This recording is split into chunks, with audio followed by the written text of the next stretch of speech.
Facebook questions for us. Leave those in the comment section underneath our live video. We'll get to those in the final segment. For here, we thought we'd, of course, start with our Ticketmaster play of the day from yesterday's practice, and this is a good one. That ball just kept going, and the fingertip catch. Yeah, I think Mike Evans seems to be in regular season form. I think he's in mid-season form. Yeah, I think he's ready. Which he's been good all throughout camp. He really has. He's all over the place. It's incredible. And, I mean, a guy like that to come in so ready is great. Again, it just speaks to this team.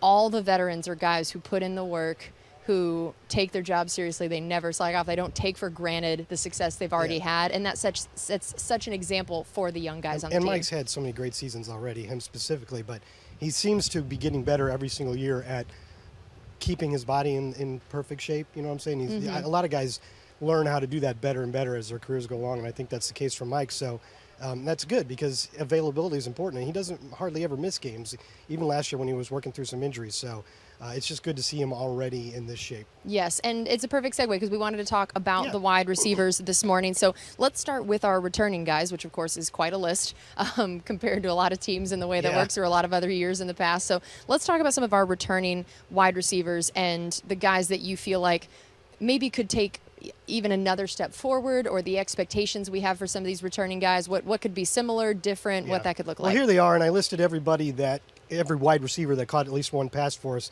in the regular season last year. So that's 6 guys, and you can see Justin Watson and Jaden Mickens only a few. So it was the other 5 guys that did the most. So what I'd talk about more, I think the guys at the top, I think we got a good feel for them. Chris Godwin has missed a little bit of time. Antonio Brown got a veteran day the other day. You feel good about all those guys, but it's not like they don't have things to work on. Take Scottie Miller right there. Scottie Miller, coach was saying that he wants to see him get better at the grimy plays. So we know he can run past people. We've seen him do that, and he can catch the ball downfield, but he wants him to be able to make those catches when there's defenders hanging on him, And then Tyler Johnson, you saw he had 12 catches. We've talked about him a little bit already this year in that he's a guy that you could see maybe getting some more opportunities because he did well with the few that he got last year.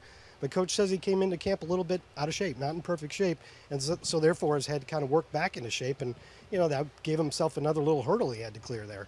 You know what I'm saying? Then you see Jaden Mickens on the list there, and he is probably battling Jalen Darden. It would seem redundant to keep both those guys, so it may be just one spot for the 2 of them. And, of course, Justin Watson remains on the active PUP list, so he hasn't got a chance to compete yet.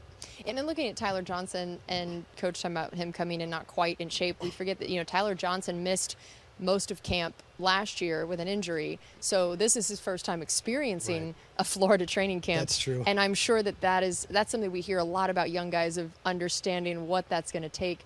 And especially when you are from more up north, that's true, like him, that I bet this was probably a bit of a shock factor of realizing what it takes to be in shape for a Florida training camp. Yeah, it's funny when you start listening to one of the veterans talk about that issue after a practice, and they're standing there drenched and looking like they just walked out of that pond right there. And most of them say, you don't actually ever get used to it, but you do learn how to handle it. Yes. And then, as I was saying yesterday, Ali Marpet has turned it into sort of like, I don't know how you can say this, but he's almost like a fun battle for him, trying to beat the heat. I don't know how that's fun. Yeah, man, good for him for having that attitude. I know, this is training camp number 7 for me, and I don't feel any more used to it. Yeah, and I haven't put on any pads yet. Yeah, we don't even have to run around. We just stand here, and I feel like we're dying every day. And all right, so I do want to hear for you, Evans, Godwin. I just combined them into the most super receiver that's ever existed. Evans and Godwin, do you feel like either of them has the chance to take another step forward? Is that something we should even ask of them? Or is, because of all these weapons, is what we've seen what we're going to get, maybe even simply because of how many other people there are to throw the ball to? That's the issue right there. The ball's going to get spread around. So I don't think you're going to see what you saw again in 2019 when both those guys were on pace for close to 1,500 yards at the same time before they both missed some time with hamstring injuries at the very end. Last year you saw Mike Evans play in every game and just barely get over 1,000 yards. Part of that was because in 2 or 3 or 4 times during the season, the opponent decided we're taking Mike Evans out of this game, and so he only caught like 2 passes for 2 yards. Probably had a touchdown in there, but he didn't pile up the yards. And then Godwin really struggled with a series of injuries last year. So for Chris Godwin, it's a matter of staying healthy and being able to play in every game. If he does that, I think he'd be a good bet to lead the team, just as he was 2 years ago when both of them were healthy. Yeah, and again, with not getting that long-term deal done with Chris Godwin, a lot that both sides are wanting to feel out this year. Always contract years are always interesting to see. That's for sure. And, obviously we know how incredibly talented Chris Godwin is, and not just talented, but really the most versatile receiver we got. He can play outside. He's fantastic in the slot. And they use him in the blocking schemes, not just as a token out there on the edge. Hey, make sure you block that corner that's doing you one-on-one. They get him inside, and they involve him specifically in motion, and he's sometimes got to block a defensive end. I mean, he just does so much for the team beyond the stat line of just catches and receptions. Yeah, and that's the stuff coaches love. Well, how about we talk about some of the wide receiver hopefuls now? We talked about all the returning guys, and it doesn't leave a lot of spots there. That's the thing. There's not a lot there. So who are some of our guys that are vying for those final positions, and how many spots do you think they are vying for? Well, this is everybody else, other than the ones that we already talked about that had some catches last year. And, Still Grayson has been on the roster a little bit, but he didn't have any catches last year. I don't know. So we showed 7 on the last page, right? 7 is probably the absolute most that they would keep. So first of all, these guys have to beat out a couple of those, and then they have to convince the Bucs that they should keep 7, which may have a lot to do with special teams. And we've talked a lot about Jalen Darden. John Franklin hasn't been able to practice it yet because he's on PUP. But one guy I wanted to talk about on this list, you see him down there near the bottom, from Jacksonville State, Josh Pearson. Now, you may not know a lot about him. He caught 30 touchdown passes in 26 games at Jacksonville State. Good now, grief. You probably need to dominate at that level in order to be an NFL caliber guy, right? But I've heard a lot of buzz about Josh Pearson when standing near the sidelines during this training camp, and he does show up a lot. He's a big guy. He's 6'4", 205, but he runs well. I've just seen him make a lot of catches every single day, and it's still going to be hard for him to break through, but we also have to remember there will probably be a couple of these guys on the practice squad as well. That's true. And Josh Pearson had a touchdown yesterday, at least one. At least one, yeah. I think it was a 2-minute drill maybe from Ryan down Griffin. here in the red zone, I think. Yeah, that's a guy that's going to be interesting to watch. And he does have kind of that big, Chris Godwin, Mike Evans kind of body. Yeah, he's 6'4", so. Yeah, he's definitely a big but wide receiver. runs well, so. Yes, which is also a great sign. Okay, well, we are going to show you some more of those highlights from yesterday. We still have plenty coming up. We're going to talk about the inside linebacker position a little bit, and again, take your questions in our final segment. So if you have one of those for us, put it underneath the Facebook Live video, and we'll get to those in the final segment. For right now, let's take a look at some of those highlights from yesterday.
Check me out. This my Yeah. It's gonna look different, but yeah, easy, he's still gonna lose. Easy, So. ready? Rock, paper, scissors, shoot. I got you. Let me take the tape all off. right. Rock, paper, scissors, shoot. Ooh. Rock, paper, scissors, shoot. Ooh. Rock, paper, scissors, shoot. Ooh. Let's go. You know you're gonna win. Rock, paper, scissors, shoot. Ooh. Let's go. One more time. Man, He cheats. you gonna win. You want some too? You gonna win. I do.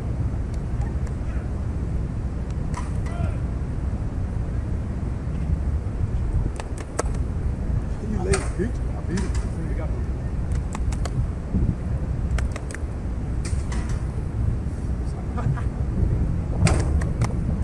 Hey, Come on. He cheated. He cheated. Like you cheated. He cheated. how I cheated? Switch. You ain't even in the camera. No, I just did like this. I still beat you. I ain't switched that. Nah, nigga, Hold on, that's 2 out of 3. One more second. 2 out of 3. You scared, bro? This is proof they can be competitive about anything. Absolutely anything. All you got to do is say you versus you, and they get excited. You want to know a former Buck who would have stood there and done that for probably half an hour? Who? Cadillac Williams, the running back, a little bit before your time. He was the most competitive guy I've ever seen. We used to have like pool tables and other games in the Players Lounge, bowling, whatever it was. He he was incredibly. He wanted to beat everybody. everything, and he wanted to beat everybody and everything. I love that. That's amazing. All right, we have a few different things of news to get to here. One is about one of our rookies. A lot of people have been asking questions about, so give us a little update there. Yeah, 6th or 7th round cornerback Chris Wilcox started the training camp on the active PUP list, physically unable to perform list, because of a hamstring injury he'd had from earlier in the spring, and that didn't make him not count against the 90-man roster, and you could activate him at any time. It just gave you the option at the end, if necessary, to put him on reserve PUP, and he'd miss the first 6 weeks. Fortunately, it doesn't look like that's going to happen because they removed him from that list this morning, and he's back out there on the field. I don't know if he'll jump right in and do all the drills, probably kind of work him in slowly a little bit, but that's a very good sign. And he was running around a little bit on his own yesterday. Looked like he knew he was getting ready to return to action, which is good.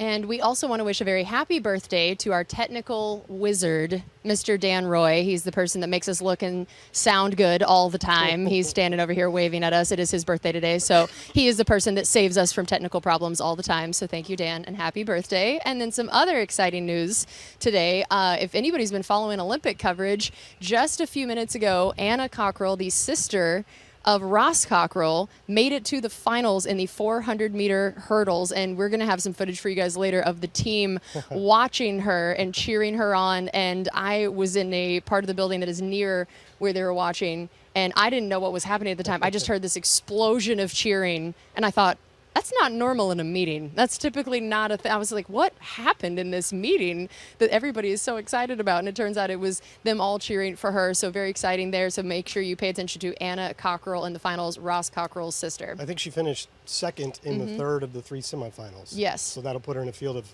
maybe 9. Yep, there's usually either 8 or 9 in the final. So yeah, that's going to be amazing to watch. I can't wait to see that. All right, so now we wanted to talk a little bit about our inside linebacker position. And again, in our final segment, we'll take your questions. So leave those underneath our Facebook Live video in the comment section. We know that the inside linebacker position is one where very short up in terms of who are the starters. That is very certain about how that is going to look. But tell us a little bit about maybe what you can expect from some of those guys, in particular Devon taking another maybe step into his 3rd year, and then some of the guys that might be having a chance to vie for those backup spots. Yeah, so obviously the 2 starters, maybe the best off-ball tandem of linebackers in the NFL, Levante David and Devon White, both second-team Associated Press All-Pros last year.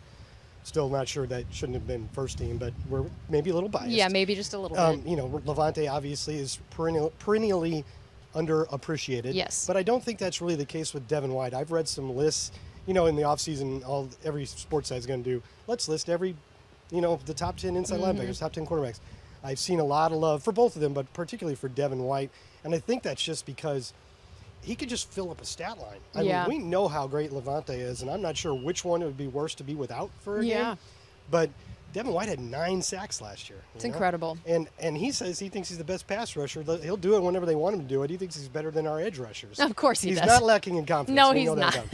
But, yeah, behind those 2 guys last year, as we've talked about a little bit, we didn't have a real ton of depth. It was basically guys like Jack Sitchie and Chappelle Russell and kind of cycled through those guys. And obviously Kevin Minter was the number 1 to step in, and we still have him. And that's good. He's a very steady veteran who's done good when we've asked him to step in. But they drafted KJ Britt and Grant Stewart, and I think they'd like to develop a little more lasting depth there, right? And maybe some starters for the future. And Coach in particular was talking about KJ Britt, I think it was yesterday or the day before, and said he's a football player. When the pads go on, you can tell who the real football players are, and he just loves to hit. So we should start seeing him show up a little bit more now that they're practicing in pads. KJ Britt. Yes, yeah. And who are some of the other guys who might be vying for those spots, and maybe where we might see them appear on special teams? What are going to be the deciding factors of who else is going to be in that? The first deciding factor is, do they keep 4 like they did for most of last year, and sometimes they were as slim as 3, or do they go with 5? And I think they might like to go with 5 if they can make it work, because all of those reserves are going to have to be core special teams guys. That's one of the other great things about Kevin Minter. I mean, I remember 2 years ago when he had to start 3 games for Devon White, and he wouldn't let them take him off special teams. He's like, I do that. That's what I do. When I go back to not being the starter, when Devon's back, I want to have my spot. So he plays a ton of special teams, and they drafted KJ Britt and Grant Stewart with the idea that these guys are already ready to be good special teams players. And then you also have Joseph Jones out there, or Joe Jones, former Bronco, who's played a lot, and he's even played a little bit of defense with the Broncos, but he's played a ton on special teams. So all of those guys have to really stand out on special teams, but I could see them forcing the Bucs' hand and making them keep 5.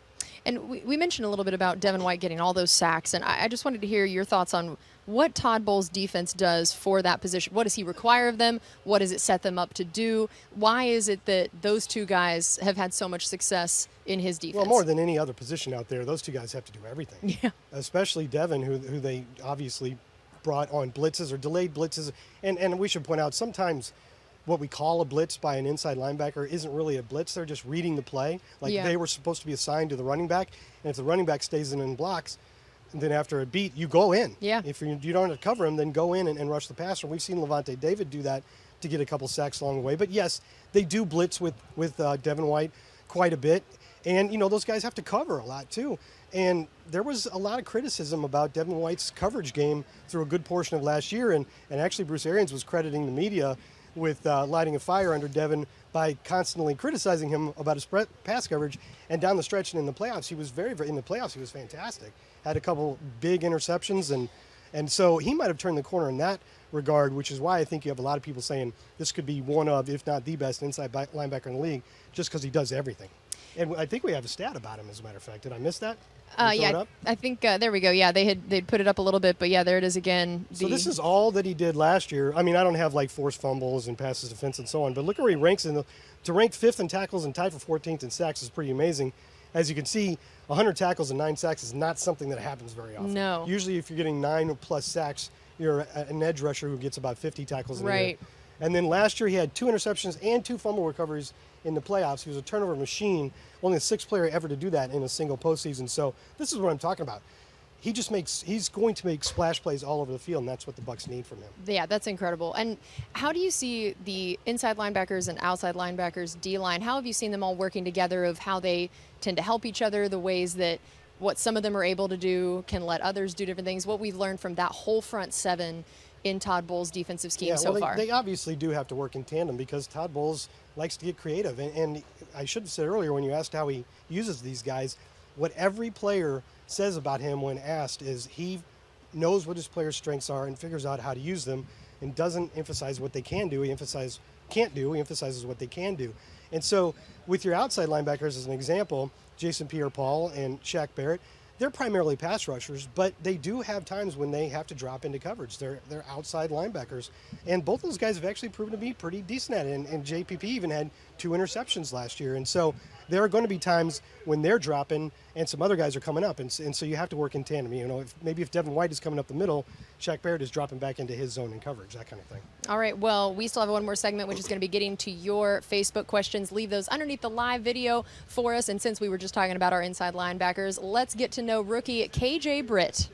I'm just grateful for the opportunity, just grateful for the chance, they trusted in me and believed me enough to draft me, believed in me enough to just get me down here and just so I could bring my talents and my skills to Tampa Bay.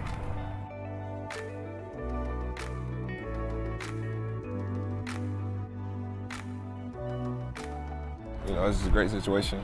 Just be able to learn from 2 great players, 2 players that I was watching, growing up. Levante was watching him in high school, Devon, watching him all throughout college, and just be able to play behind him to learn, and then playing with a great linebacker coach as well. Every year coaching linebackers, for 100 tackles, so I feel like it's a great role, and just get in where I fit in, for some special teams or whatever, just ready to play. I love the way they play fast, physical. They're determined to make every play, do everything right. Just not tackling, but, interceptions and sacks and, forced fumbles, they're just great to watch them. I told my UCL on my thumb. I thought I was going to have a huge senior season. I just learned how much I really love the game. Being around the game and just being around my teammates really brought me joy when I was really down. So the game is something that I can't really put into words. It's just like precious to me. I'm a firm believer that you got to attack the day, win each day. Your day 14, day 15, you won each day. You're going to put yourself in a good spot. So I'm just embrace every role that they give to me, get a little bit better each day, that somebody see it. And I can only control what I can control, and that's just what my actions are. I just get somebody who loves football, love, the culture that's here. I just love winning, man. I love winning.